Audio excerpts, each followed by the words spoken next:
Hello everyone, welcome back to our YouTube channel Flix, and we are continuing with the series 90-day Excel training from basic to advanced. So in the last video, we learned how to enter data in Excel, and today we will learn something that makes Excel truly powerful.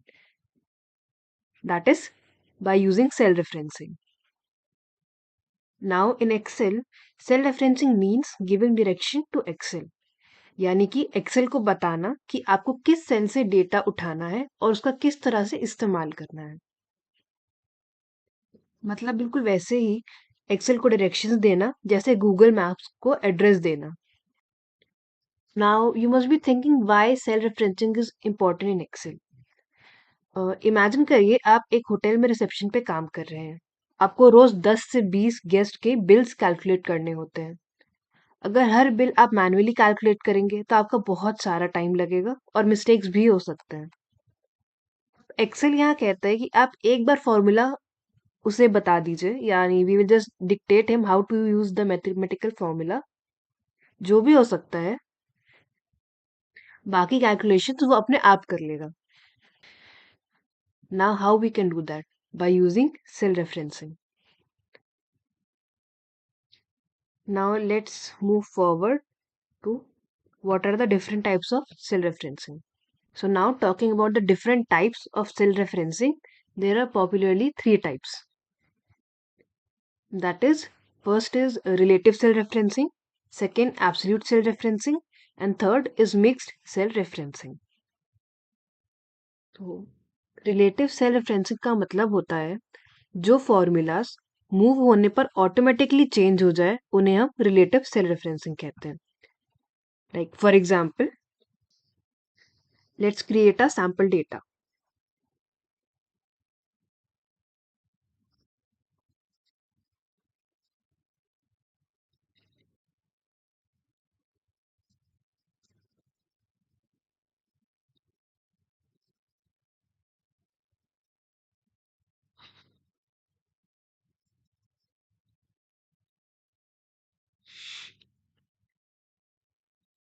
Now, suppose the customer is A, room charge is 1500, and the night for which the number of night for which the customer has decided to stay in the hotel is 3.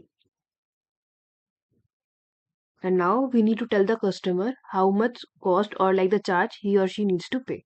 So this can be done by multiplying the night stay by the per night charge or per room charge. Now the total cost is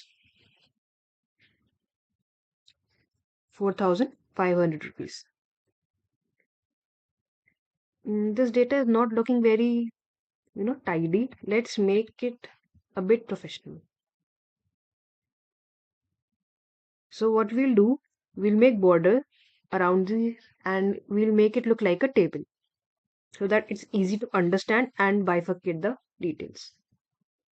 We'll either go to the home tab and select border, all borders.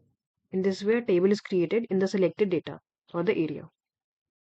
We'll bold the headers, widen the columns so that it is able to differentiate which head is for which purpose. Now, though, as already discussed, that text is by default left aligned and number is right aligned, but this is not it is not helping in making the data look tidy. So we can arrange or decide the alignment as per our own choice. Now I like this data to be left aligned. So now the data looks proper and easy to understand. Now suppose another customer has booked the hotel and we need to make his or her bill. Now that is customer B. Room charge is same 1500. Night stayed is 2. Again we need to calculate the charge, but this time instead of doing the manual work we will use cell referencing. अब जैसा कि हमने बताया था, cell referencing का मतलब होता है जो फॉर्मूला मूव होने पर ऑटोमेटिकली चेंज हो जाए। अब जो कि हमने यहाँ एक फॉर्मूला लगाया था अपनी रो 3 कॉलम एफ पे, to multiply room charge with night stay so as to calculate the total charge. What we'll do, we'll copy the same formula here simply by doing Control C and by pasting the same formula on the below cell by using the shortcut Control V. तो आप देख सकते हैं कि हमने अपना formula move किया और ऑटोमेटिकली हमारा डेटा चेंज हो गया depending on the cell reference.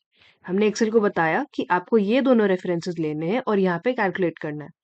अब मैं यही फॉर्मूला अगर नीचे भी पेस्ट कर दूंगी तो अब ये नीचे वाले सेल के लिए यही फॉर्मूला यूज करेगा। अब यहाँ पे डेटा ऑटोमेटिकली कैलकुलेट होगा। हम दोबारा से ट्राई करते हैं। Customer see, room charge is suppose 1000 and night stay 4000. So that is the total charge, and the Excel has automatically calculated the total cost for the customer.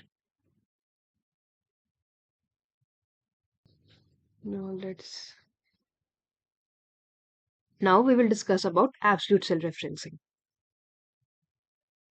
Now imagine a situation where hotel GST rate is same for every customer. लेकिन अगर यहाँ Excel GST rate को change कर दे हर customer पे तो हमारा calculation गलत हो जाएगा। तो यहाँ हम चाहते हैं कि एक्सेल वही जीएसटी रेट हर फॉर्मूले पे हर लाइन पे लगाए, लेकिन एक सेल को लॉक करके, क्योंकि हम हर जगह तो जीएसटी रेट लिखेंगे नहीं, सिर्फ एक जगह लिखेंगे और बाकी उसे कैलकुलेट या मल्टीप्लाई कर देंगे। तो इस पर्पस के लिए हम एब्सोल्यूट सेल रेफरेंसिंग यूज कर सकते हैं। एब्सोल्यूट सेल रेफरेंस का मतलब इस सेल को लॉक कर दो by using the dollar sign. Now I'll show you how we can do that.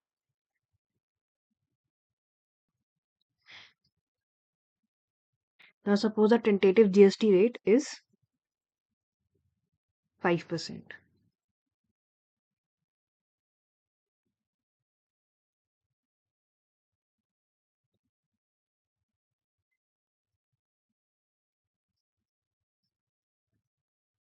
Now I want to copy the format of this table to the next column. How we'll do that? We'll simply copy the area,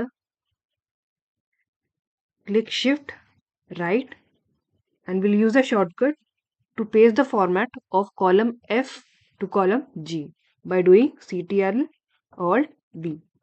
That is paste special. And here we want to paste the format of column F to column G in the selected area. Enter. So now you can see that column G has now the same format as of column F.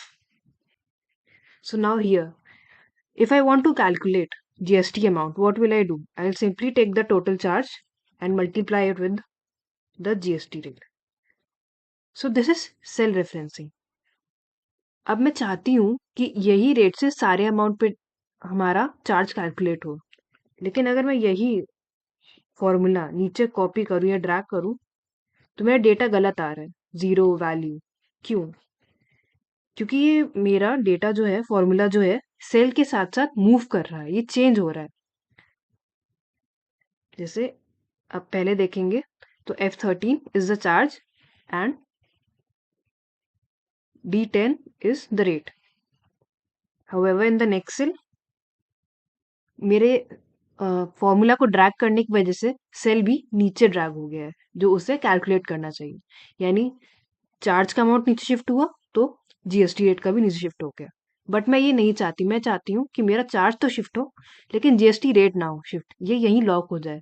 तो हम क्या करेंगे यहाँ पे, हम इसके लिए use करेंगे absolute cell referencing, and that can be done by using the dollar sign.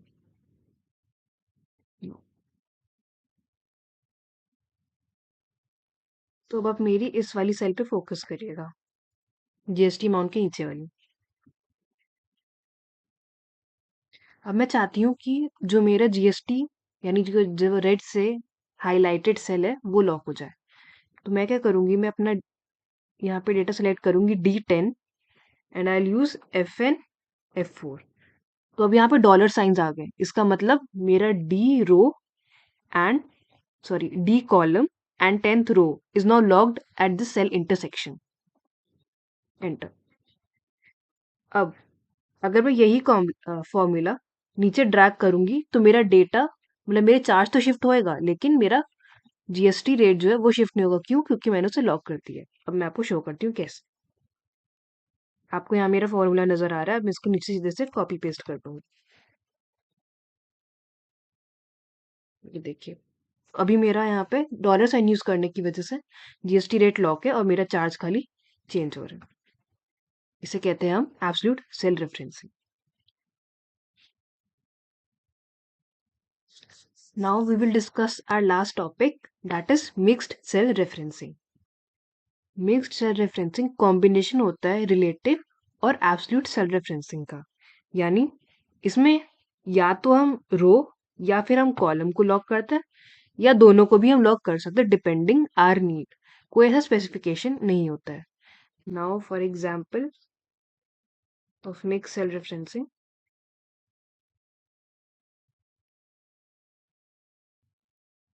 यहाँ मैंने दो एग्जाम्पल लिए हैं मिक्स्ड सेल रेफरेंसिंग के। अगर आप पहला वाला देखेंगे तो इसमें $A1 लिखा है। तो ए हम मतलब ए बी सी डी के हमारे यहाँ पे ए टू जी में हमारे कॉलम्स डिनोटेड रहते हैं और नंबर्स में रोज। तो यहाँ $A का मतलब है कि मैं सिर्फ अपना कॉलम लॉक कर रही हूँ। अगर मैंने यहाँ पे $A एंड $1 लगाया होता तो मैं यहाँ अपना कॉलम एंड रो 1 दोनों लॉक कर रही होती, लेकिन मैंने यहाँ पे सिर्फ $A1 लिखा है, यानी मेरा कॉलम फिक्स्ड है पर रो फ्री है। And similarly in another example, यहाँ पे $1 मेंशन्ड है, यानी मेरा जो कॉलम है वो फ्री है मूव करने के लिए। जैसे जैसे मेरा फॉर्मूला मूव होगा, मेरा जो कॉलम है वो भी मूव होगा, ए से बी, बी से सी होगा, लेकिन जो मेरा रो है वो सिर्फ डॉलर मतलब रो 1 ही रहेगा। ये यहाँ से रो 2 पे शिफ्ट नहीं हो सकता। तो एज अ बिगिनर इतना आइडिया आपके लिए काफ़ी है। हम जैसे जैसे डेटा पे वर्क करेंगे आपको और क्लैरिटी आ जाएगी कैसे काम किया जाता है इन डिफरेंट सेल रेफरेंसिंग के थ्रू। एंड जनरली ये सब हम लोग तब यूज़ करते हैं जब हमें रेट्स, चार्ट्स या टेबल बनाने होते हैं या कोई एनालिसिस निकालना होता है। वो भी हम जल्द ही प्रैक्टिस करेंगे। Now just a quick recap. Relative reference यानी कि जहाँ फॉर्मूला कॉपी करने पे चेंज होता है। एब्सोल्यूट रेफरेंस जो कॉपी करके पेस्ट करने पे भी फिक्स रहता है। क्यों? क्योंकि हमने रो या सेल लॉक कर दिया है। मिक्स्ड रेफरेंस यानी जो हाफ फिक्स होता है, रो भी फिक्स हो सकती है और कॉलम भी, दोनों भी हो सकते हैं और इनमें से कोई एक भी। और अगर एक बार ये सब समझ में आ गए यानी आपके बेसिक्स क्लियर हो गए तो एक्सेल का फियर बिल्कुल खत्म। आप डेटा पे चुटकियों में काम कर सकते हैं। And now in the next video, we will discuss how we can do basic formatting so that our data looks more professional and good. Now, as a daily practice assignment, you have to make another data for the customer records for a hotel. Create a total amount, the GST that has to be calculated based on suppose 12%, and the final bill that is calculated. You can use relative reference to calculate total amount and absolute reference to fix GST rate as discussed earlier in the video. You can go back to the starting of the video and can practice along with it. So it would be much better for you to understand. Practice slowly and I'll see you in the next video. Till then, please like, share and subscribe our channel, iChimFlix. Thank you.